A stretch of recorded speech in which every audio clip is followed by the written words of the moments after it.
Imagine one day you get a haircut, but end up receiving bad comments from your friends. Would you get quicked? To get hurt or raged?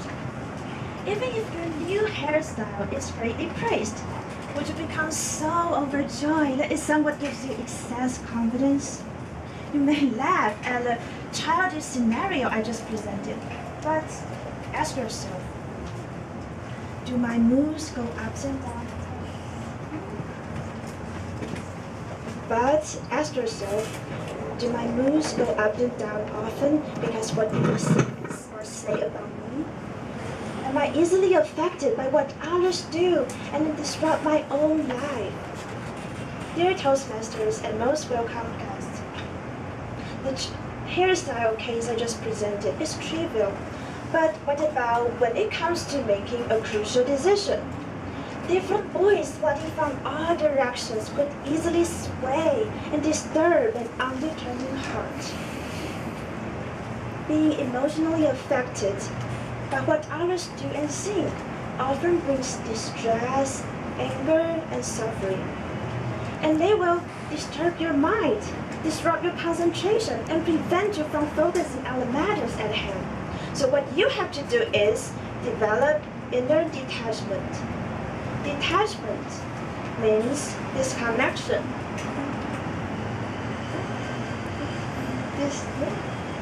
Detachment means disconnection or separation. By detaching yourselves from the needless worries, you can maintain a calm and poised mind and improve your life. Once I was a very impressionable person, easy to be affected by what others think and do, and did not have my own stand. It was not until the 12th grade that I gradually learned to cultivate inner detachment. The months before the entrance exam, the college entrance exam, were tough, and the air of the classroom was hostile and intense. And some students became fussy about every point, and some like to compare their points, and still others appeared carefree and self-confident. If you failed to hold your heart, then it was easy for you to be affected, and then get lost. And I think what backed me up till the end of the long, long battle and helped me achieve the desired results was my ability to develop inner detachment. During such a critical time, I could not spare any attention to those idle chats and those wars, and I had no time to deal with the negative emotions that ensued. So why bother?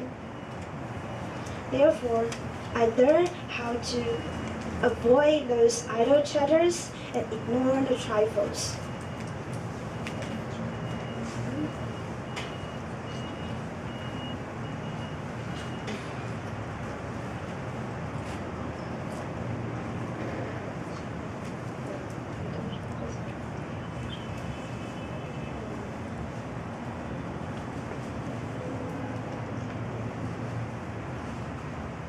Inner detachment is not alienation, neither is indifference. It just means that you know how to filter out the petty things and enhance your life.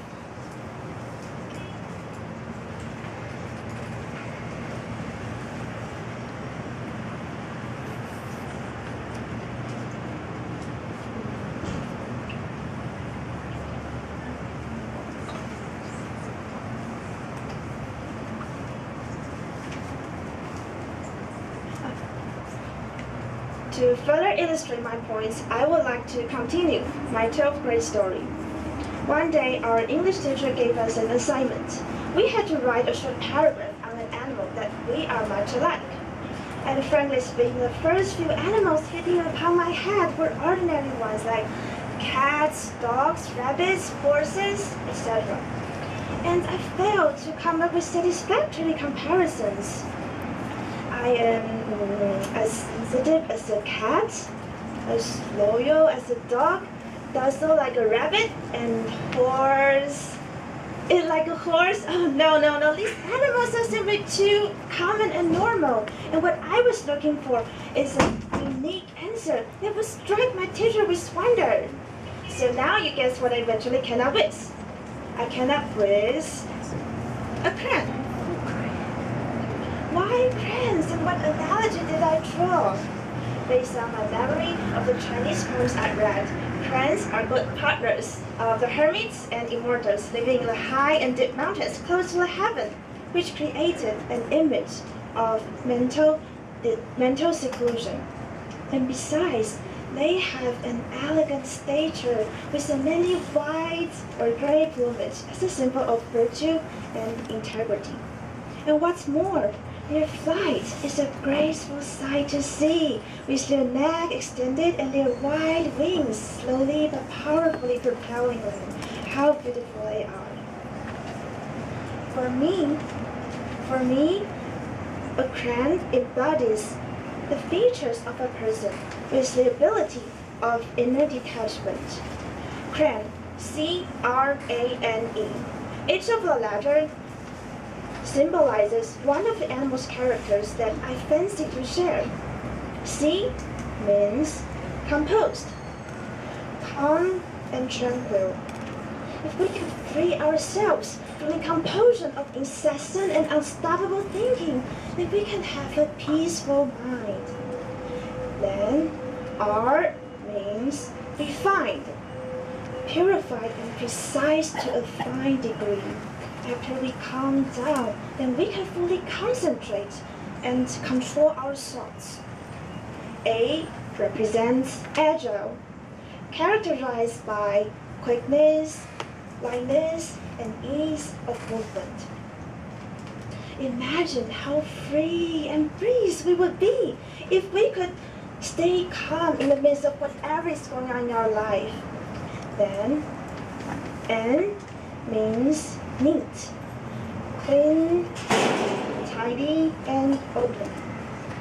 With a peaceful mind, you think more clearly and make better judgments and decisions. And then that last one, E, is short for elegant, dignified and graceful in appearance and in manner. Once we are able to avoid being upset and moody, then you could have an incredible temperament. And what manifests externally is a sense of harmony. So now let's review. There are composed, refined, agile, neat, and elegant. These are the 5 characteristics I found in the crayon as the quintessential animal symbolizing inner detachment. I was very satisfied with my masterpiece, and the crayons under my pen live up in my heart since then. Throughout the years, I found that to develop inner detachment, first you have to have established a clear goal. Then you have to have strong willpower to stick to it. I set up my goal to enter NTUTM very early. And then that idea became deep-rooted in my mind, and then was internalized. And whenever I feel like recoiling or faltering, the inner detachment helped me step off all the deviating sources, and then left me safe and sound. That's why I could study attentively, even when there was a blaring traditional festivity nearby. And the last few weeks right before the exam was a time when I was most serene and calm. And just like in the poem for drinking, Tao Yuanming hears no sounds from the passing cars and horses, even though he settles in a people place. And somebody asks him how he makes it, and he says, "I am where my heart wanders."